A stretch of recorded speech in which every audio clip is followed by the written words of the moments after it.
En las oficinas de los presidentes y jefes de Estado de la Unión Europea, los últimos 9 días han sido de una actividad frenética. Encima de sus mesas de despacho había una pregunta: ¿cómo salvar al euro? Hoy, en el último minuto, parecen haber logrado una respuesta: más control de las cuentas públicas, ahorro, castigos a los países que no cumplan.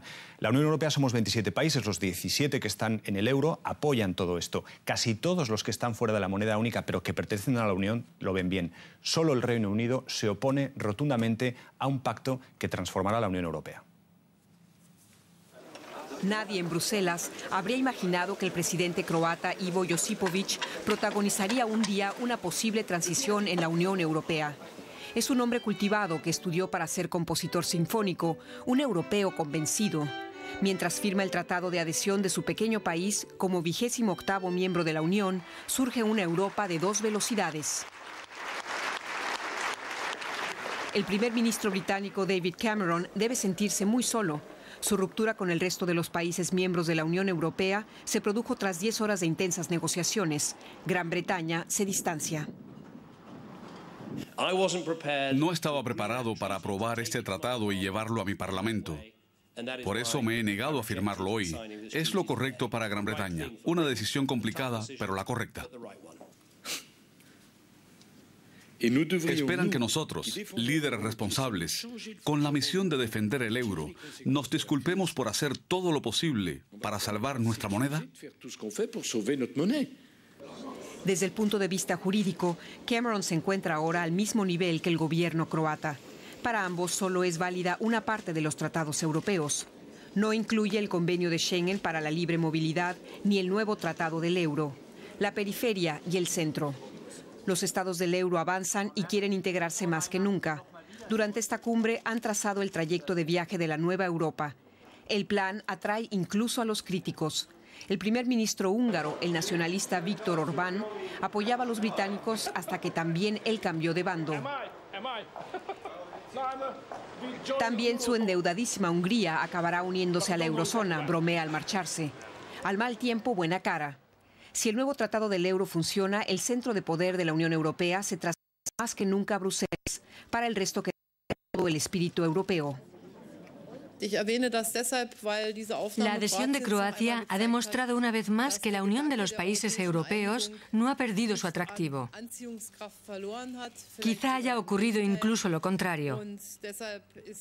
Es un indicio de que todos los esfuerzos para Europa y por el euro merecen la pena. Londres no quiere el euro y Croacia, gravemente endeudada, no tiene acceso a él porque no podría cumplir con el pacto de estabilidad. La salvación del euro modifica el mapa del continente.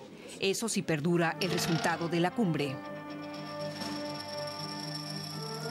Volvemos a Bruselas. Enrique, ¿cuáles son los titulares de esta cumbre? Es decir, los acuerdos que se han alcanzado a los que el Reino Unido no ha querido sumarse.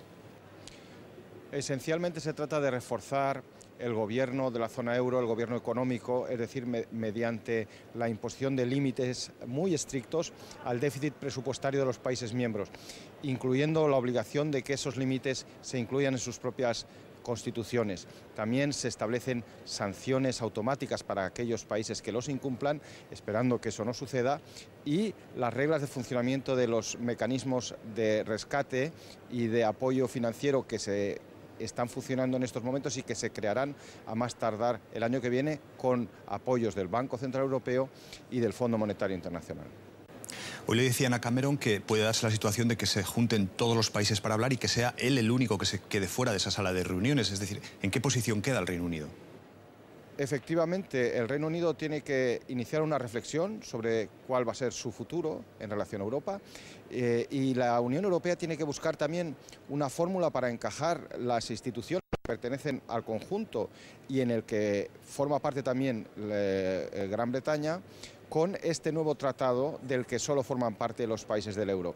Una vez que todo eso se haya concebido jurídicamente y se le haya dado forma en un nuevo tratado, veremos en qué posición queda definitivamente Gran Bretaña, pero de todos modos eso les obliga a una reflexión, en mi opinión, esencial sobre su posición en Europa y su relación con el mundo.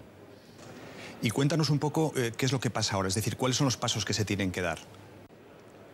A partir de ahora comienzan las negociaciones para dar forma a lo que hoy no es más que una declaración. Las negociaciones más técnicas, las de negociaciones jurídicas, y también la esperanza de que este mensaje provoque lo que se espera de él, que es la estabilidad en los mercados financieros y la serenidad para la vida económica de la zona euro.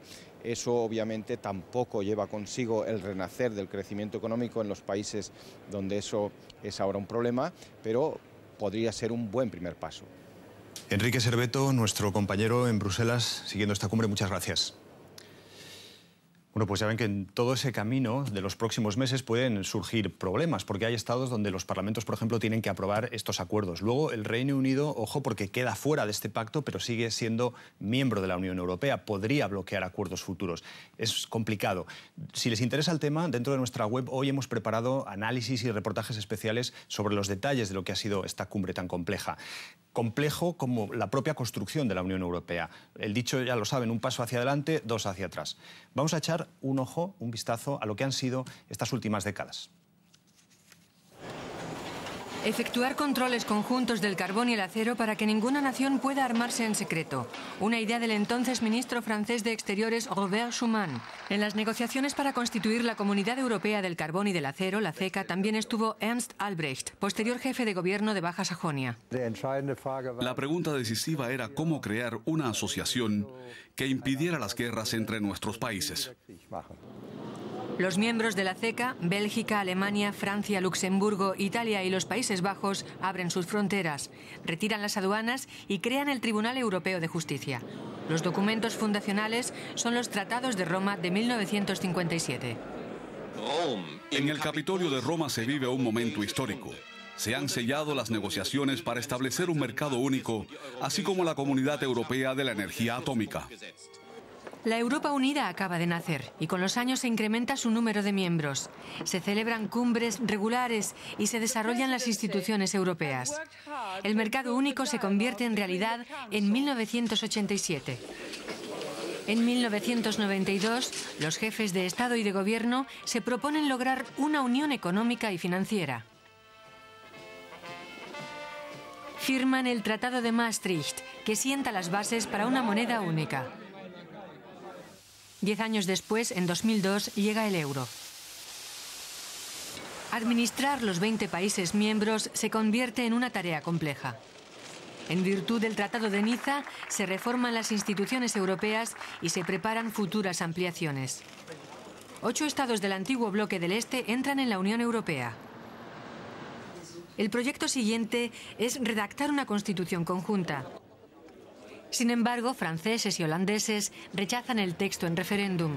En su lugar, los actuales 27 países miembros firman en 2007 el Tratado de Lisboa. Es un tratado para el futuro. Hará posible una Europa más eficiente y moderna. Pese a las reformas, las reticencias de algunos países continúan siendo un problema. Antes de llegar a acuerdos, siguen siendo necesarias largas y duras negociaciones. Volviendo un poco al principio de lo que ha sido este tema del día, cuando hablábamos de Croacia, que ha firmado la adhesión en la Unión Europea en 2013, es bueno recordar que Croacia hace 20 años era un país que estaba en guerra y por eso muchos analistas hoy también ponen el acento en ese apartado, que la Unión Europea en el fondo es una historia de conseguir la paz y la estabilidad. Veremos qué es lo que pasa. Muchas gracias por estar ahí. Un saludo.